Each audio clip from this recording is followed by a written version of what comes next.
Buenas noches, nosotros somos los integrantes que estaríamos desarrollando la lección número 2, parte 1 de lo que es Buenos Aires y Paraguay.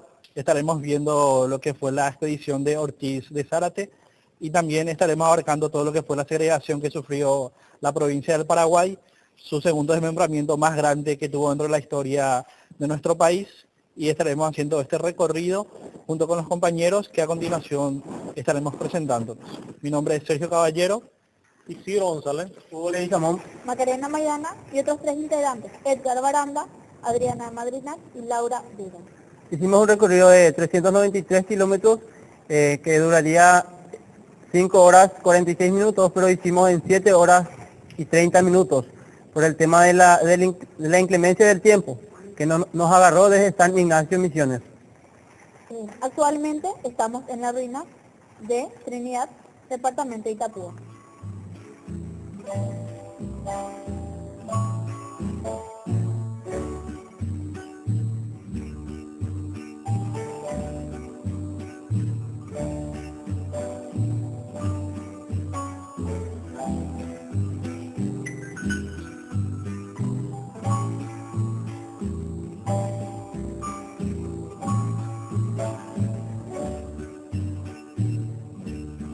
Voy a hablarles de la capitulación de Juan Ortiz de Salazar en el año 1569 por autorización del rey Felipe II, arriba en el año 1575 hasta Asunción, donde sigue las recomendaciones y la solicitud del rey Felipe II en la búsqueda de minerales para la riqueza del reinado. El gobierno de Paraguay en ese entonces no contaba con estos minerales que Felipe II estaba en su búsqueda, por lo que decide realizar la segunda segregación más grande que sufre el Paraguay, ya que el Paraguay no se extendía por tanto hasta la línea del Ecuador, limitando de esta manera las gobernaciones de Guyana del capitán Pedro Manuel de Silva, en el paralelo de 6 grados 20 de latitud sur. Esta capitulación segrega del Paraguay la cuenca del Amazonas, desde la línea del Ecuador hasta el paralelo citado. Por otra parte, al crearse la gobernación de Chile, posterior a la de Mendoza, se le dio 100 leguas de ancho desde la costa del Océano Pacífico hacia el este. Con esto, la región del Cuyo, que pretendía al Paraguay, pasó al poder de Chile.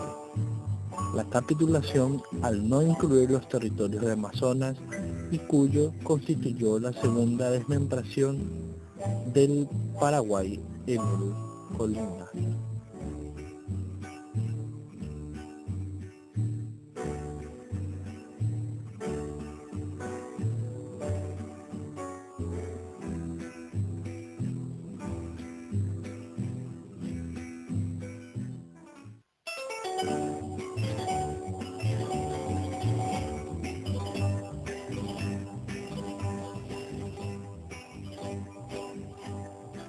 Desde la fundación de Asunción en el año 1537, se convirtió en villa aglutinante que atrajo a todos los pequeños núcleos existentes en el Río de la Plata. Esta empresa centrípeta se convirtió en centrífuga al partir de ella los españoles acompañados de los paraguayos para fundar varias ciudades a los 4 vientos. Tal es así que en el oeste fueron fundadas ciudades como Ontíveros y Villarrica del Espíritu Santo. Al norte fueron fundados las ciudades de Nueva Asunción y Santa Cruz de la Sierra. Al sur fueron fundados Santiago de Jerez, Santa Fe, Corrientes, Buenos Aires. Asimismo, al suroeste fueron fundados Concepción del Bermejo. De Asunción, durante todo el siglo XVI, partieron españoles y paraguayos a sembrar a los 4 vientos la ciudad madre y fundadora que aportó los elementos humanos y los medios económicos para su mantenimiento. Quedó anémica y desangrada. Durante el gobierno de Hernán Arias de Saavedra, el Paraguay sufrió la más grande de sus desmembraciones. Él mismo escribió al rey significándole la conveniencia de segregar las ciudades de Villarrica, Guairá, Santiago de Jerez y Ciudad Real, apartándola y convirtiéndolas en 2 gobiernos diferentes, debido a que éstas se encontraban incomunicadas y sufrían de aislamiento de las corrientes comerciales. El rey pidió al virrey Marqués de Montesclaro la separación de los gobiernos, agregando Asunción al pedido de Hernandarias, quedando bajo la cédula real del 16 de diciembre de 1617 la provincia del Paraguay, con Asunción, Villarrica, Santiago de Jerez y Ciudad Real, y la provincia del Río de la Plata con Buenos Aires, Corrientes, Santa Fe y Concepción de Bermejo. Uno de los factores más influyentes de nuestra historia fue la presencia de los jesuitas y sus reducciones. En 1603, Hernandarias condujo una expedición militar contra indios salvajes y llevó consigo un contingente de 500 hombres de infantería, pero los mismos fueron aniquilados por los indios casi en su totalidad. Hernandarias concluyó que sería difícil reducir a los indios por la fuerza y recurrió a la acción religiosa. Dirigió una carta al superior de los jesuitas en España, solicitando el envío de misioneros a la Orden de la provincia del Paraguay. En 1609 llegaron oficialmente los jesuitas a iniciar su labor, pero la provincia gigante de las Indias era demasiado extensa para ser gobernada desde una sola capital, por lo que la propuesta de Hernandarias a las autoridades superiores españolas fue dividir la provincia en dos para su mejor administración, sugiriendo que Asunción y Buenos Aires queden en una misma provincia. La Corte de Madrid convino con Hernandarias en la necesidad de efectuar una división en la provincia, pero no exactamente como lo había propuesto, sino que dividió en dos, uno como el Río de la Plata con Buenos Aires, Santa Fe, Corrientes y Concepción de Bermejo, y el otro con Guairá, con Asunción, cabeza de gobierno, Villarreal, Villarrica y Santiago de Sena. Esta división dejó al Paraguay mediterráneo, ya que la provincia de La Plata quedó con todo el litoral marino. En consecuencia, al proyecto de Hernandarias, el Paraguay quedó terriblemente perjudicado.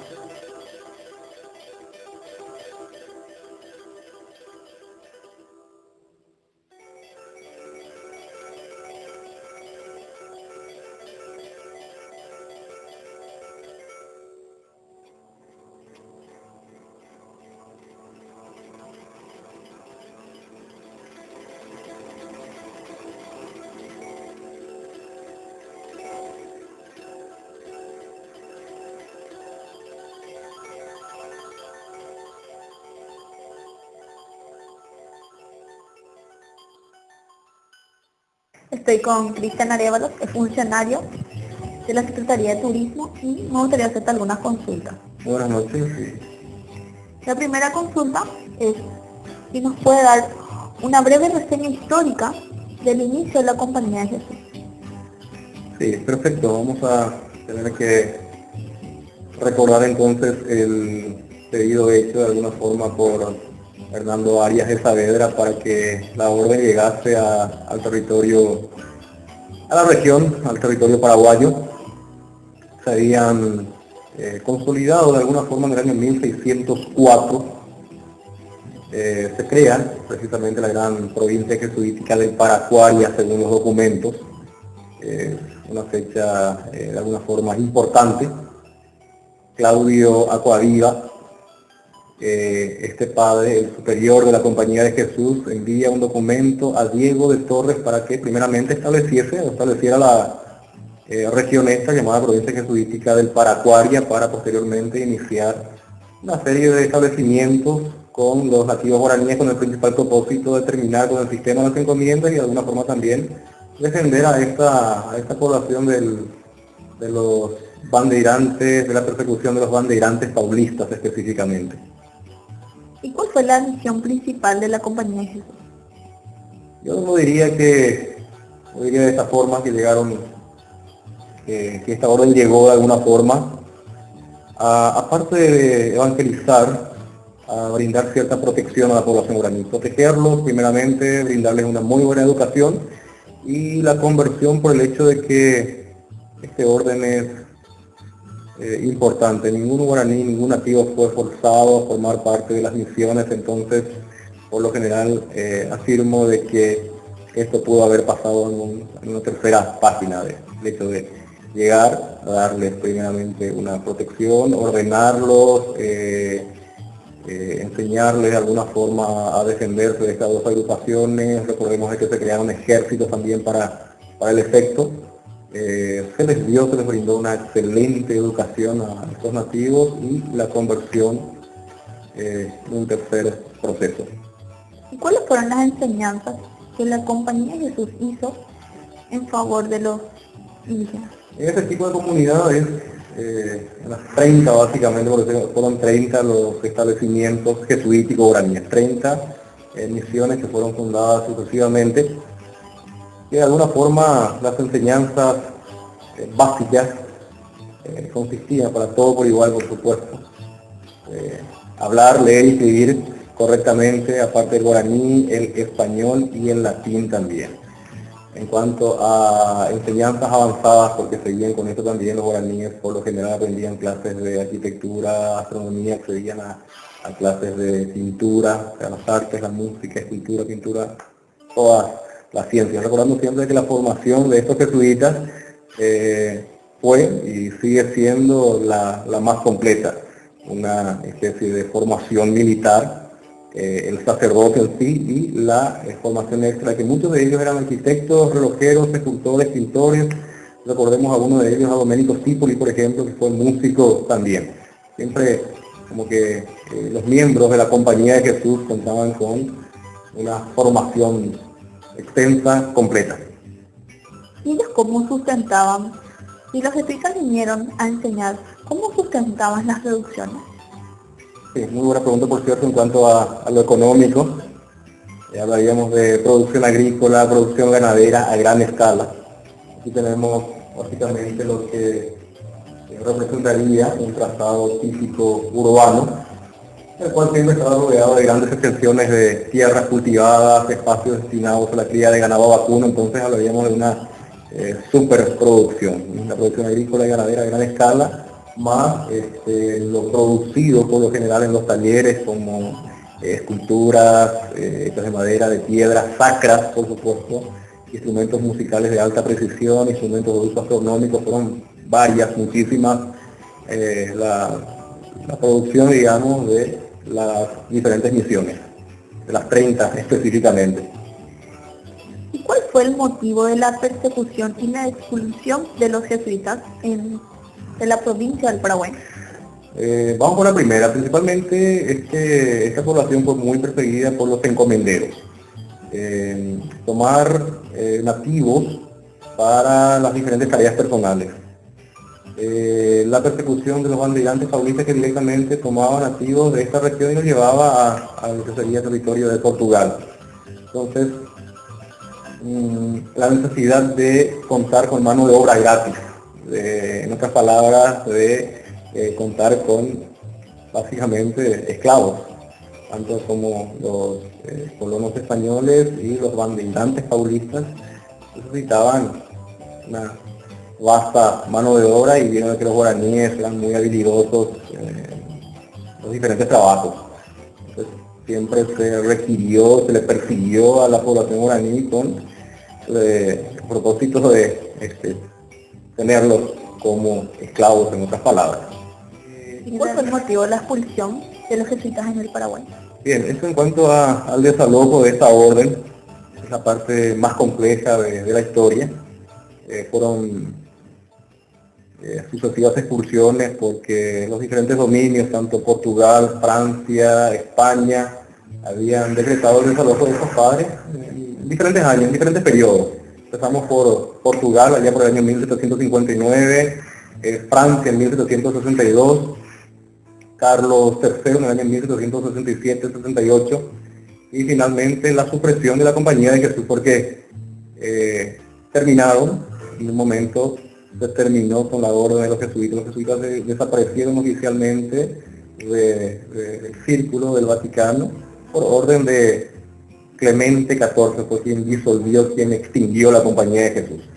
En cuanto a las razones, las causas fueron varias. A muchos no le agradaba mucho el sistema con el cual los guaraníes se desarrollaron. Estos diferentes poblados sinceramente fueron muy desarrollados para la época. Había corrientes que iban en contra de estos jesuitas, siempre fueron un obstáculo para los esclavistas. Formaron ejércitos para protegerse. Esto en un momento resultó ser una amenaza, una supuesta amenaza para la corona, como que no fueron bien vistos por la gente que quería continuar con el hábito de tomar esclavos. Carlos III específicamente había ordenado este desalojo un 27 de febrero del año 1767. Al año siguiente, a partir del 68, se empieza a desalojar a los diferentes sacerdotes de cada una de estas diferentes comunidades. Había 2 padres con un promedio de 4 o 5 mil indígenas en cada una de ellas. Como dato también podríamos aportar lo siguiente. En la región, dentro de las 30 grandes comunidades, dentro de las 30 misiones, que abarcarían los territorios, departamentos de Misiones, Itapúa, parte del territorio argentino, parte del territorio brasileño también, porque en su momento fue la gran corriente geofísica del Paraguay. Según los datos, hubo un poco más de 140.000 según algunos escritores. El número se aproximaba a los 150.000 nativos, ya incluyendo, repito, las 30 misiones que fueron fundadas en sucesivas etapas. Bueno, estoy muy agradecida por el tiempo que nos brindó. Los jesuitas y el monopolio de las industrias. La Compañía de Jesús fue fundada en el año 1534 por San Ignacio de Loyola, entre otros, la cual fue ratificada en Roma por Paulo III. La misión que tenía esta compañía fue de la de evangelizar, enseñar a leer y a escribir a indígenas que conlleven y vivan dentro de la provincia de Paraguay, de los cuales ellos fundaron alrededor de la provincia 80 reducciones jesuíticas, de los cuales 30 hoy día existen. Paraguay actualmente cuenta con 8 reducciones dentro de la República del Paraguay.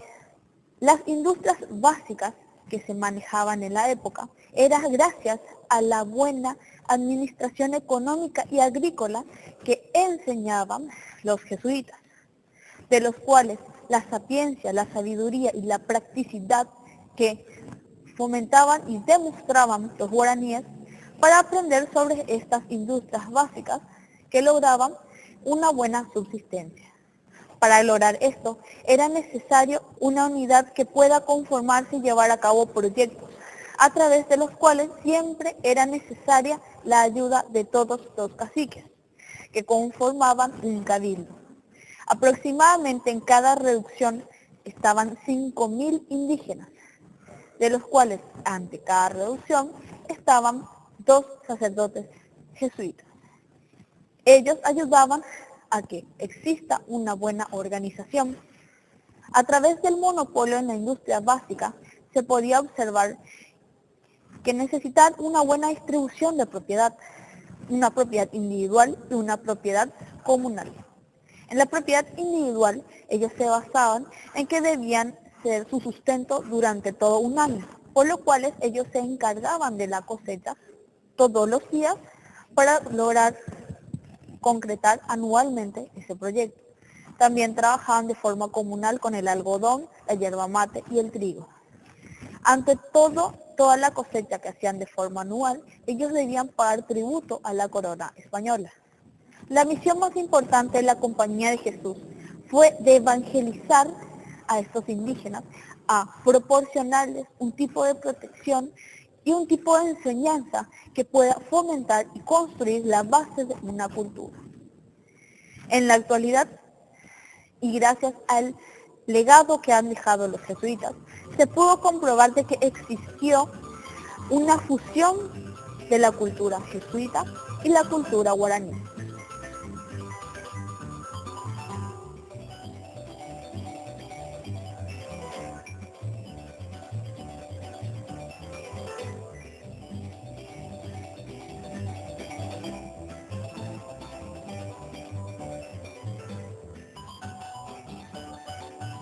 El Paraguay es sin lugar a dudas una de las revoluciones comuneras en América. La revolución comunera es uno de los hechos más trascendentales, pero menos conocidos de la historia del Paraguay.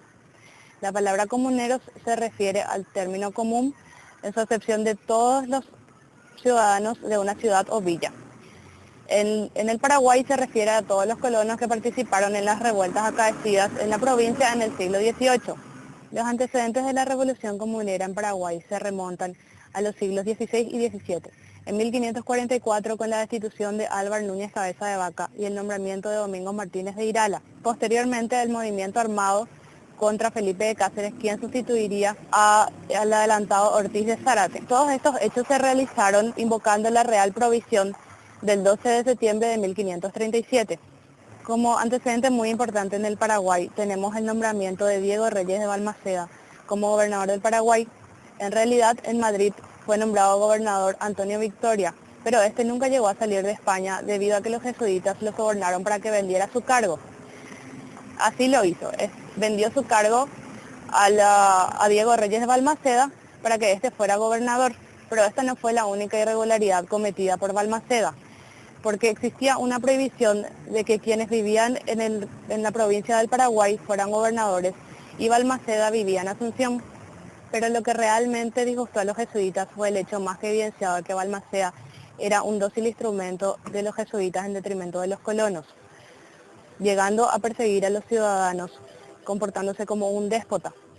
Llegando al colmo de su complicidad con los odiados jesuitas, los vecinos de Asunción elevaron sus quejas ante la audiencia de Charcas, que era el órgano judicial que se encargaba de controlar a los funcionarios y autoridades de la provincia, acusando a Balmaceda de agresión contra los indios salvajes para capturarlos y enviarlos a las misiones jesuíticas, ilícito comercio, imposición de tributos no autorizados por la ley y obstrucción de los caminos para dificultar el trajín de los industriales y comerciantes de la provincia.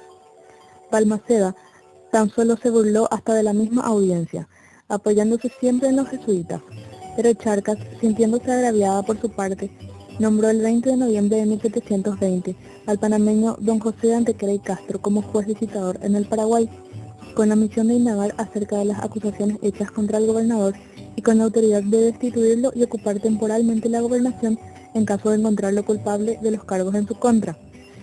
Llegado a Asunción, Antequera empezó sus diligencias, entrevistando a los cabildantes y a los ciudadanos afectados por las tropelías de Balmaceda.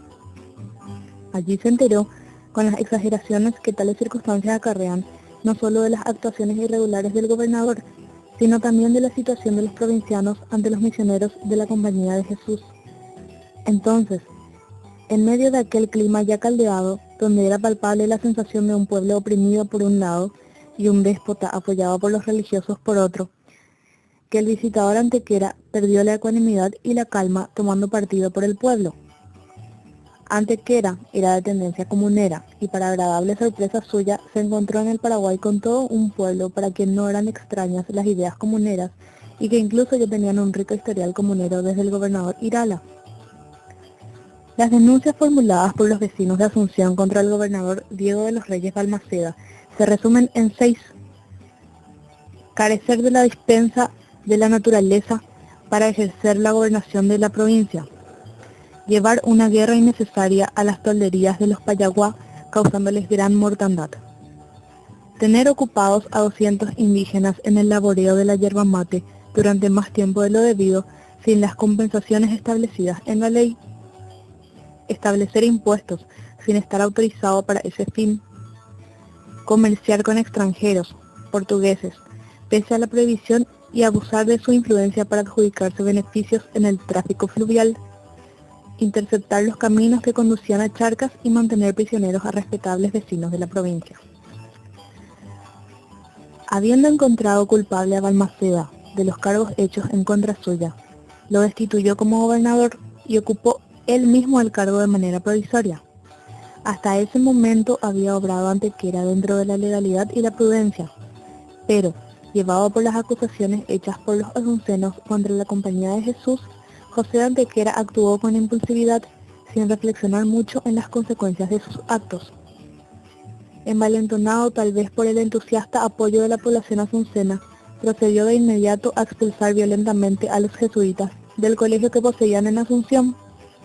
Esto, por supuesto, significó la guerra a los jesuitas, y estos así lo entendieron. Antequera había removido al avispero agrediendo a los jesuitas, quienes contrarían con el apoyo del virrey de Perú. Pero no hay que ver solo a los jesuitas en el tema comunero.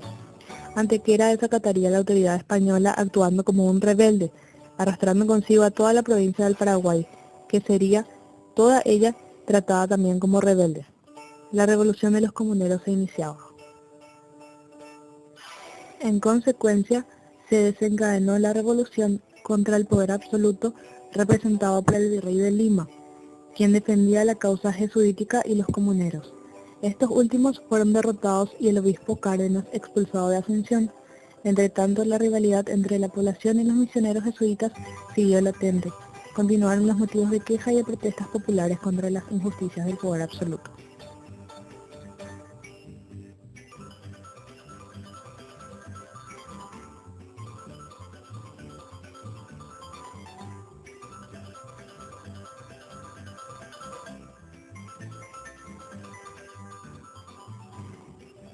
La revolución comunera tuvo dos etapas.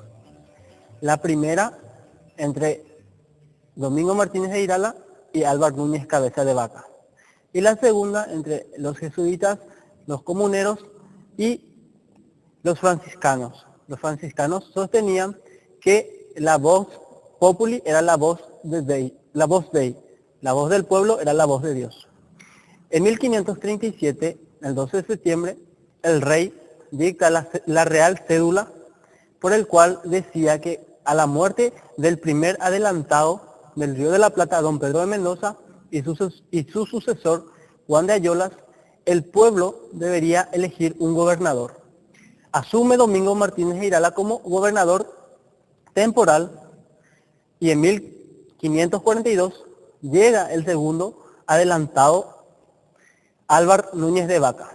Llega, se presenta como gobernador de la provincia y asume por un corto periodo de 2 años, de 1542 a 1544. Allí, Domingo Martínez de Irala usa lo que es la Real Cédula y se lleva a elecciones. Sale elegido Domingo Martínez de Irala por el pueblo y asume como gobernador y ordena que se le arreste a Álvaro Núñez. Así fue. Y se le volvió a enviar a España en la primera nave construida en el Paraguay, que se llama Comuneros.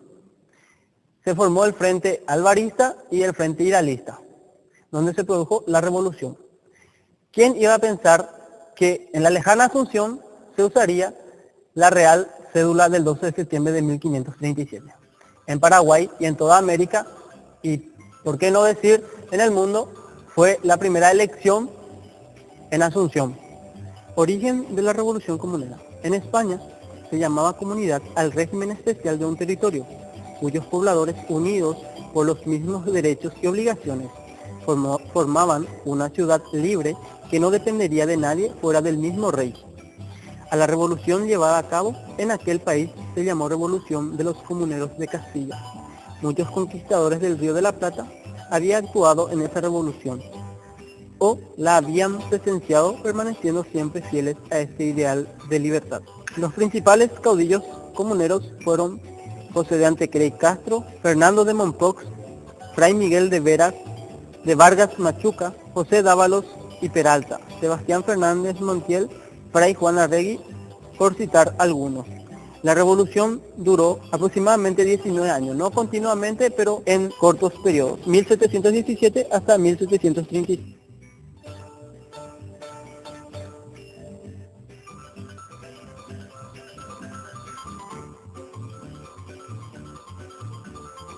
Soy Edgar Baranda, soy alumno del séptimo semestre de segunda cátedra del turno noche de la asignatura Historia Diplomática del Paraguay, y a mí me corresponde hablar sobre la Revolución Comunera en el Paraguay. Muchas fueron las causas que produjeron la Revolución Comunera. Entre estas podemos citar las más importantes. La deposición del adelantado Álvaro Núñez Cabeza de Vaca en 1544 y la de Felipe de Cáceres en 1572. La resistencia armada de Fray Bernardino de Cárdenas, obispo gobernador. El Cabildo de Asunción y el pueblo contra un ejército de indios comandados por los jesuitas por orden del virrey. El enfrentamiento de Alonso Riquelme de Guzmán y Ruiz Díaz Melgarejo en el Guairá en 1569.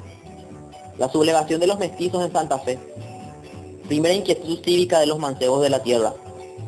el alzamiento de las comunidades castellanas en 1520 en defensa de sus fueros locales contra el absolutismo cada vez más creciente y la afirmación de lo nacional. Una sola era la idea central de la Revolución Comunera del Paraguay: que el poder del común de cualquier república o ciudad era superior al poder del mismo rey, que estaba en manos del común admitir la ley o el gobernador que gustasen, y que si el común no quería podía justamente resistir o dejar de obedecer. De ahí el nombre de comuneros, que se dio a los partidarios de esa doctrina. Entre los caudillos comuneros se encuentran varios españoles y criollos, y estos fueron jesuita Francisco Suárez, Fernando de Mompox, Fray Miguel de Vargas, José Dávalos y Peralta, Sebastián Fernández Montiel, Fray Juan Arregui. Desde el Cabildo apoyaron la causa comunera sufriendo la persecución y uno de ellos el suplicio, Juan de Mena. Los otros fueron José de Urrunaga, Antonio Ruiz de Arellano y Francisco Rojas Aranda, entre otros. Si bien es cierto que el pueblo paraguayo fue el principal protagonista de la Revolución Comunera, la misma estuvo dirigida por destacados caudillos, como José de Antequera y Castro, panameño, que sirvió a esta causa hasta su muerte en Lima en 1731. La duración de la revolución. Ríos de sangre corrieron en esta batalla, que no fue continua, sino por etapas, y siempre con el objetivo de libertad y buen gobierno.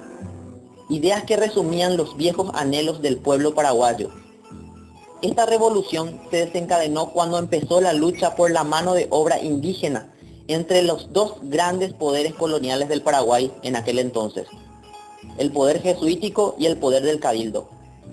La Revolución Comunera del Paraguay duró de 1717 a 1736 y es una remota causa de la independencia del Paraguay porque se resistió a la autoridad del virrey y se quiso hacer cumplir la voluntad del pueblo.